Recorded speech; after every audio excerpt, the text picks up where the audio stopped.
रहमतुल्लाहि व बरकातुहू। My dear students and viewers, जैसा कि आप जानते हैं कि हम एडवांस ऑडिट एंड एश्योरेंस का लेक्चर नंबर 24 आज डिस्कस करने जा रहे हैं। चैप्टर जो हमने स्टार्ट किया हुआ है दैट इज़ रिस्क असेसमेंट। इस चैप्टर के हवाले से प्रीवियस लेक्चर में मैं 2 टॉपिक्स जो है वो आपके साथ डिस्कस कर चुका हूँ, जिसमें हमने ऑडिट रिस्क की डेफिनेशन डिस्कस की, then components of audit risk, types of audit risk, inherent, control and detection risk के बारे में हमने डिस्कस किया। तो आज के इस लेक्चर में हम इंशाल्लाह ताला हैं वो प्रीवियस वीडियो में डिस्कस कर चुके हैं, concept of audit risk and types of audit risk. इस वीडियो में हम इंशाल्लाह ताला how to manage the audit risk इस टॉपिक को का एक ओवरव्यू लेंगे कि ऑडिट रिस्क को कैसे मैनेज किया जाता है। मैं पहले आपको समराइज्ड फॉर्म में इस वीडियो में बताऊंगा कि ऑडिट रिस्क को कैसे मैनेज किया जाता है। ऑडिट रिस्क को मैनेज करना मतलब हमने ये नहीं लिखा यहाँ पर कि हमने ऑडिट रिस्क को ख़त्म कैसे करना है। मतलब कहने का ये है कि ऑडिट रिस्क को ख़त्म नहीं किया जा सकता। हम ये नहीं कह सकते हाउ टू एलिमिनेट, कि हम किस तरह ऑडिट रिस्क को एलिमिनेट करेंगे, ऑडिट रिस्क को किस तरह से ख़त्म करेंगे, ये नहीं किया जा सकता। मैनेज किया जा सकता है, कम किया जा सकता है। देखिए, क्योंकि ऑडिट में, एक्सटर्नल ऑडिट में कुछ लिमिटेशंस हैं। ऑडिटर हर आइटम को चेक नहीं कर सकता, ना उसके पास टाइम है, ना रिसोर्सेज हैं, ना ही ज़रूरत है इस बात की कि पूरा साल ऑडिट होता रहे, हर आइटम को चेक किया जाता रहे, क्योंकि कॉस्ट बेनिफिट एनालिसिस भी करने होते हैं। ये ना हो कि कॉस्ट ज़्यादा हो जाए, एफर्ट ज़्यादा हो जाए और रिवॉर्ड कम हो जाए। तो हमने यहाँ पर जो स्टैंडर्ड्स के मुताबिक वर्डिंग है वो मैंने आपसे डिस्कस करनी है। How to manage the audit risk, audit risk को कैसे मैनेज करना है, कम करना है, कि जो चांसेस है ना इन अप्रोप्रिएट ओपिनियन के वो कम हो जाएं। ज़ीरो तो नहीं हो सकते, कम हो जाएं। तो there are 4 techniques.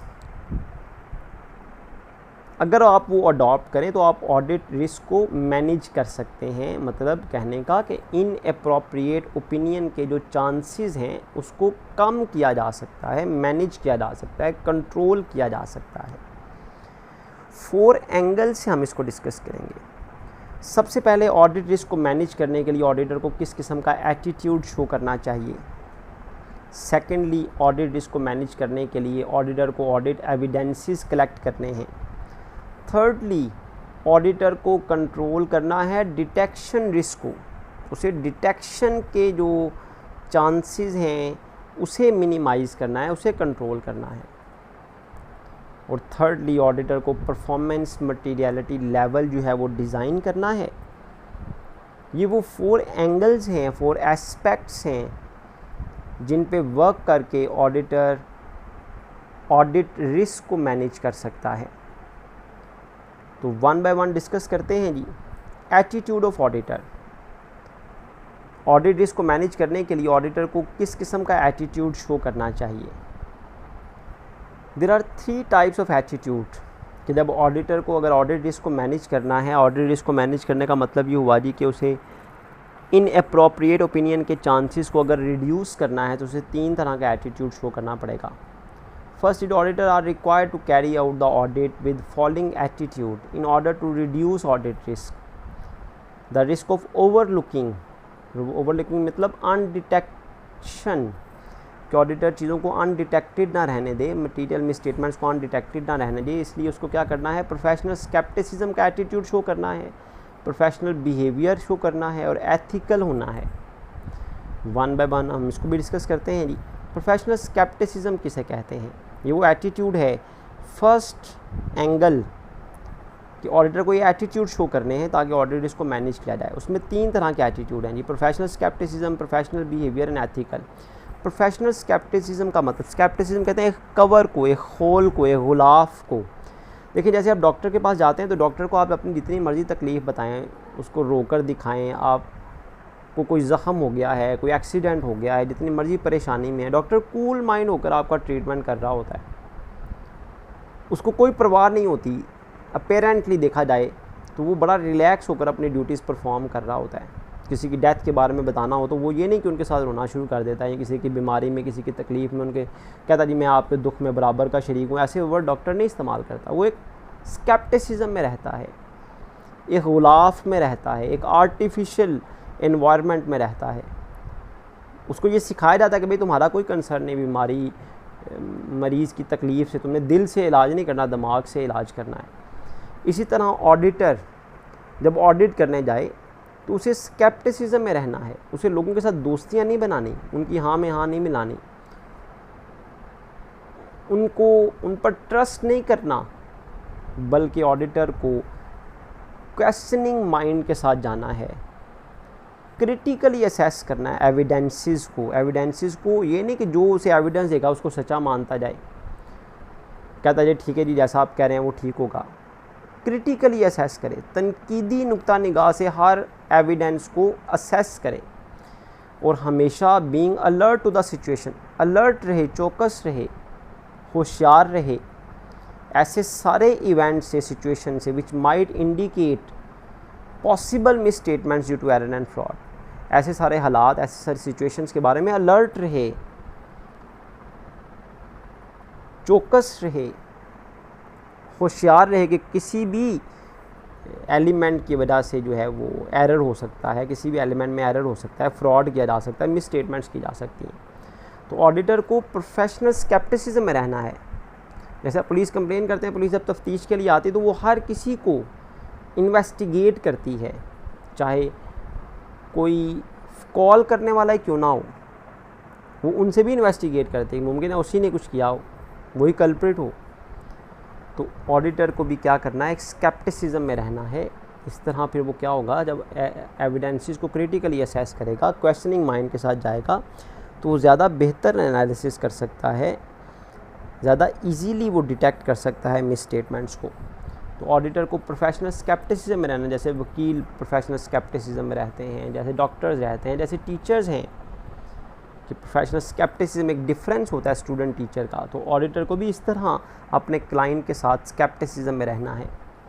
Secondly, auditor को प्रोफेशनल बिहेवियर शो करना है। प्रोफेशनल बिहेवियर का मतलब ये है उसे सिर्फ अपनी फ़ी के लिए काम नहीं करना, उसे रेलेवेंट नॉलेज, एक्सपर्टीज, स्किल्स, उन सब का इस्तेमाल जो उसने सीखा पढ़ा है, जिसका उसने तजर्बा हासिल किया है, उसे ऑडिट के दौरान अपने उस नॉलेज को, अपनी उन स्किल्स को, अपनी महारत को, अपनी तवज्जो को और रेलेवेंट रूल्स एंड रेगुलेशन को फॉलो करना है। अपने नॉलेज, स्किल, एक्सपर्टीज़ को इस्तेमाल करते हुए ओपिनियन देना है। This is called professional behaviour.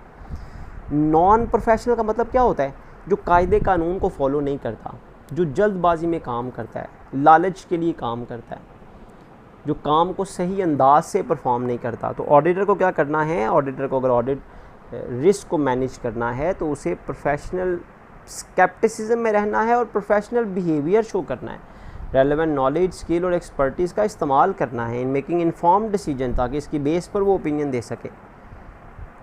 इस तरह क्या होगा, इन अप्रोप्रिएट ओपिनियन के चांसेस कम हो जाएंगे, मतलब ऑडिट रिस्क कम हो जाएगा। ऑडिट रिस्क यही है ना कि ऑडिटर इन अप्रोप्रिएट ओपिनियन दे दे, तो जाहिर सी बात है जब वो नॉन प्रोफेशनली काम करेगा तो इन अप्रोप्रिएट ओपिनियन के चांसेस बढ़ जाएंगे। थर्ड एटीट्यूड है एथिकल एटीट्यूड। तो ऑडिटर को एथिकल बिहेवियर के बारे में आप प्रीवियस चैप्टर में भी पढ़ चुके हैं कि ऑडिटर को फंडामेंटल प्रिंसिपल्स और प्रोफेशनल एथिक्स को फॉलो करना है। तो ये भी ऑडिटर का एटीट्यूड है कि वो एथिकली बिहेव करे, वो इंटेग्रिटी से काम करे, ऑनेस्टी से काम करे। ऑब्जेक्टिविटी का मतलब हमने पढ़ा था इंडिपेंडेंस से काम करे। कॉन्फिडेंशियलिटी का मतलब है जी वो कंपनी के सीक्रेट्स को सीक्रेट रखे, उसे डिस्क्लोज ना करे। प्रोफेशनल कॉम्पिटेंसी का मतलब है रेलेवेंट नॉलेज, स्किल्स और एक्सपर्टीज़ का इस्तेमाल करना। प्रोफेशनल बिहेवियर जैसा कि आप अभी पढ़ के आए हैं।